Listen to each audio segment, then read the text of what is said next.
Salut, c'est Vince, j'espère que tu vas bien. Aujourd'hui, on va voir quelques points sur lesquels se concentrer quand on débute en production musicale. Lamusicien.fr, oulala, c'est sexy. Je tenais juste avant à te remercier pour tes réactions sur la dernière vidéo. C'est vraiment le jour et la nuit par rapport à Facebook. Dans la vidéo où je parlais des boucles de Christine and the Queens, tu sais. Et du coup, j'ai eu des super retours, des super commentaires qui poussent la réflexion encore plus loin avec plein d'idées auxquelles j'avais pas forcément pensé.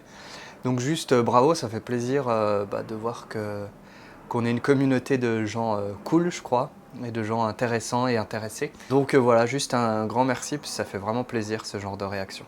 Quand on débute en production, en home studio, c'est un mélange d'euphorie et un côté un peu tétanisant, quoi. Il y a tellement de choses à voir, tellement de choses à apprendre, à découvrir, et aussi une énorme envie, hein, évidemment, de faire.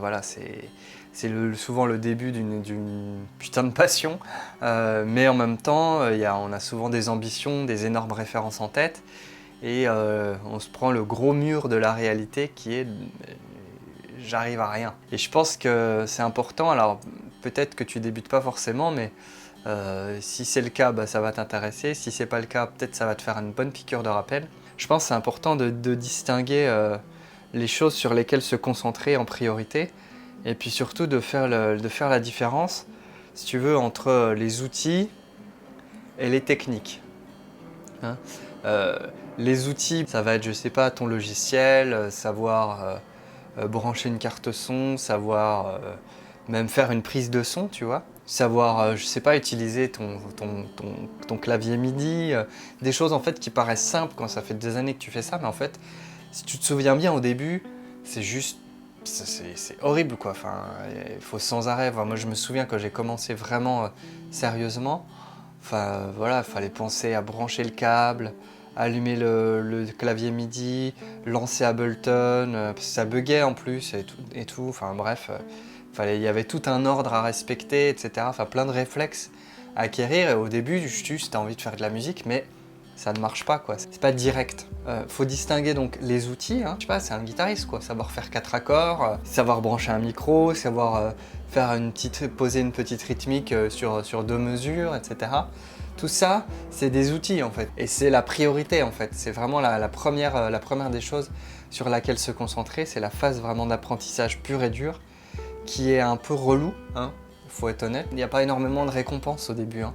Mais c'est comme quand tu apprends n'importe quel instrument, en tout cas la majorité des instruments, ne serait-ce que pour sortir un son correct, tu as une phase d'apprentissage qui est vraiment compliquée, quoi. Et ensuite, il faut distinguer donc les outils des techniques. Et les techniques, c'est ce qui va te permettre justement d'aller plus loin dans l'utilisation de tes outils, et de démultiplier le potentiel de tes outils et d'en faire vraiment quelque chose. Du coup, c'est quoi les techniques? C'est connaître, si tu veux, par exemple, les bases du mixage, savoir utiliser des EQ, des compresseurs, connaître peut-être la théorie musicale, comprendre quels accords fonctionnent ensemble, et quels accords ne fonctionnent pas peut-être, ou quelles notes en tout cas ne fonctionnent pas.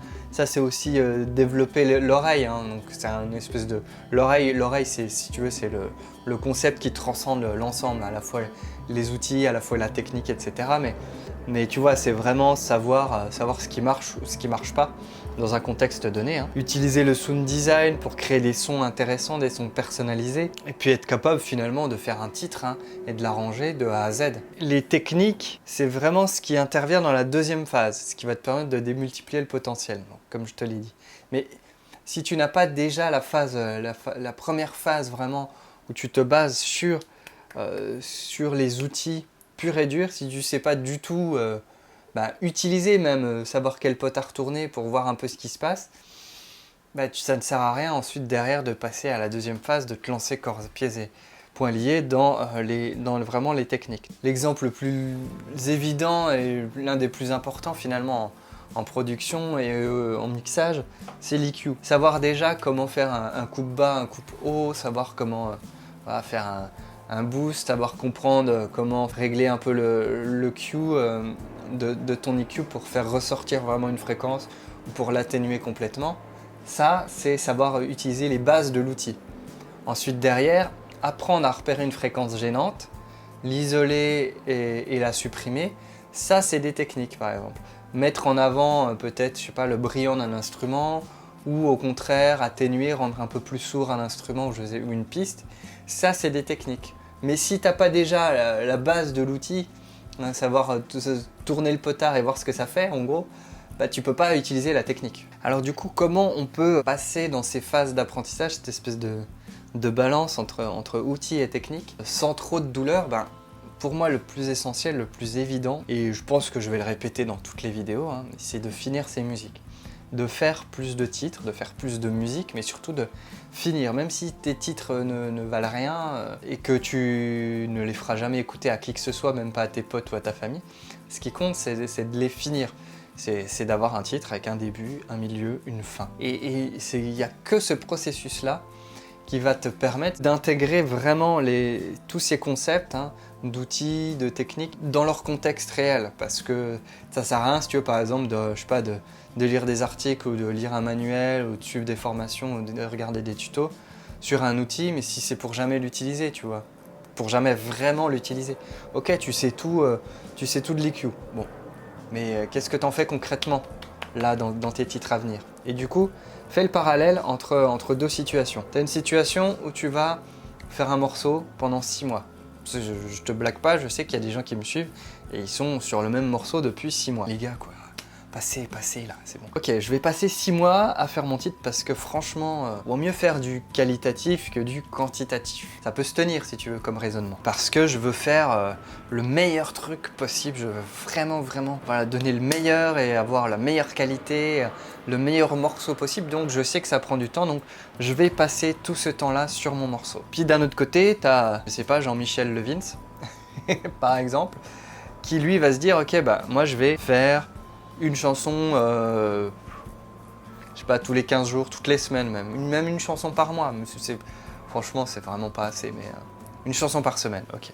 Je vais faire une chanson par semaine pendant 6 mois. Donc, 6 x 4, 24, ok. Donc, au bout de 6 mois, j'aurais fait 24 titres. Et Jean-Michel, perfectionniste, lui, au bout de 6 mois, il aura fait un titre. Pèse dans la balance 24 versus 1. Il aura fait un titre. Ça veut dire qu'il aura travaillé, je sais pas, une seule grille d'accords, on va dire, une seule idée de mélodie, ou peut-être deux s'il y a deux mélodies, on va dire, dans son morceau, tu vois. Un seul arrangement, une seule structure même, un seul mixage aussi, un seul mastering si jamais tu veux t'aventurer dans le mastering maison, chose que je te recommande pas si t'es vraiment débutant. Enfin, à un moment, faut pas chercher à tout faire non plus d'un coup. Bref, ce sera une autre vidéo, je pense. La personne s'est concentrée à fond, mais sur un seul truc, au final. Alors que Jean-Guy Levins, ou Jean-Michel, je sais plus, il s'est concentré sur 24 structures de morceaux. Donc peut-être qu'il a cherché des nouveautés, peut-être qu'il a essayé d'autres trucs. 24 grilles d'accords, donc peut-être qu'il est au bout de la 5e ou 6e fois, il faisait la même chose. Il s'est peut-être dit, merde, je vais peut-être faire autre chose, parce que ça commence à me saouler. Donc du coup, peut-être qu'il est en train déjà d'expérimenter. 24 idées de mélodie, voire plus s'il y a plusieurs mélodies, s'il y a plusieurs parties mélodiques, tu vois, ou hook. 24 mixages, peut-être 24 mastering, parce qu'au bout d'un moment, il s'est dit, je vais peut-être commencer à essayer de faire mon mastering moi-même, à force d'avancer comme ça. À un moment, il n'y a pas photo, quoi. Tu peux même pas comparer l'un et l'autre si tu veux. Enfin, pour moi, ça me paraît évident entre deux personnes qui débutent. Une qui va faire 24 titres, une qui va en faire qu'un seul.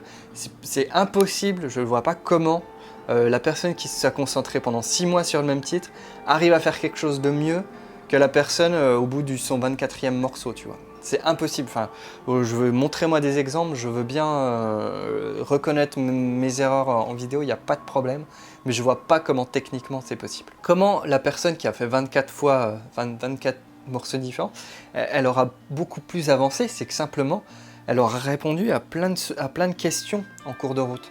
Puisque sur un morceau, c'est comme, je sais pas, monter une entreprise. Monter une entreprise, c'est juste répondre à des problèmes. À chaque fois, tu as des problèmes qui se posent, et ben tu essaies de trouver des solutions. Sur un morceau, finir un morceau, c'est ça. C'est trouver les solutions pour finir son morceau. C'est merde, mes accords vont pas, bon bah faut que je les change. Merde, ma mélodie va pas, bah faut que je change telle note. Merde, ma structure va pas, bah peut-être qu'il faut que je raccourcisse, que je rallonge, que j'inverse des parties. Merde, mon mixage va pas, bah ouais, faut peut-être que j'y aille plus bourrin ou moins bourrin, ou que je mette tel élément en avant. Ah mince, ah oui, j'ai entendu parler d'un truc, faut mettre en mono pour faire les EQ et tout. Et au fur et à mesure, tu vas répondre à 24 fois des dizaines de questions. Alors que ben, si t'es resté sur ton seul morceau, ben, t'es resté dans ta petite cuisine, dans ton petit confort, mais t'as sans arrêt répondu ben, juste à un petit paquet de questions, mais t'es toujours resté dans le même contexte. Et c'est là-dessus sur lequel je voulais finir. Là où tu vas vraiment le plus développer finalement tes atouts, c'est en changeant de contexte et donc en changeant de morceau. C'est la seule manière vraiment d'ouvrir aussi tes fucking oreilles. Il n'y a pas d'autre manière que ça, que de changer le contexte. Parce que c'est, si tu veux, à force de bosser le même truc, tes oreilles, elles entendent plus. T'es habitué à entendre la même chose, la même chose, la même chose. Ça sert plus à rien, quoi. Alors que si, toutes les semaines, tu changes de truc, je dis pas qu'il faut pas revenir sur les choses, nécessairement, tu vois. C'est bien aussi. Mais si sans arrêt, tu renouvelles l'intérêt aussi pour tes oreilles, tu as des nouveaux points d'accroche, des nouvelles choses qui vont rentrer dans tes oreilles que tu n'avais pas forcément entendues avant, des nouvelles pistes que tu vas explorer, des nouvelles réponses à apporter à de nouvelles questions qui vont se poser. Bah, forcément, la personne qui va faire 24 titres en 6 mois versus la personne qui va faire un titre en 6 mois, bah, forcément, elle aura une bien meilleure maîtrise à la fois de ses outils et de ses techniques. Donc, il n'y a pas 36 manières de faire, il faut redescendre, arrêter de jouer sa vie à chaque titre et se dire je suis là pour avancer, pour progresser. Franchement, quand tu commences à avoir un recul, moi ça fait 12 ans, je crois, 13 ans que je fais mes propres titres en home studio. Le bon en qualité, il est juste oufissime, quoi. Ce que j'arrive à faire en 2 heures, maintenant, je le faisais pas en 2 semaines quand j'ai commencé, tu vois. Mais parce que bah, il y a tout un ensemble à la fois de techniques, d'outils, de développement d'oreilles, de côté instinctif aussi. Au bout d'un moment, ça devient comme une seconde nature, tu vois, de créer un titre. Pose-toi les bonnes questions et surtout remets les choses en perspective. Et si tu ne le fais pas déjà, je le répète, fais plus de titres, finis plus de morceaux, même si ça reste juste dans ton disque dur, bah, tu auras la satisfaction d'avoir terminé plus de choses et surtout tu auras progressé beaucoup plus dans tes techniques, dans la maîtrise de tes outils. C'est la seule vraie manière de gagner en qualité. Voilà, si cette vidéo t'a plu, bah, je t'invite à mettre un gros pouce en l'air, à la partager avec tes potes zikos qui sont peut-être bloqués ou sclérosés par le perfectionnisme. Et puis à t'abonner à la chaîne pour ne pas rater les prochaines. Dis-moi en commentaire toi ce que tu penses de cette idée des outils et des techniques et puis de toi comment tu crées ta musique, avec quelle régularité, je serais assez curieux de savoir. Peut-être que toi-même t'es bloqué sur le même morceau depuis 6 mois aussi, ou alors peut-être que tu fais un morceau par jour, je sais pas, mais ça m'intéresse. Voilà, fais plein de musique. Ciao.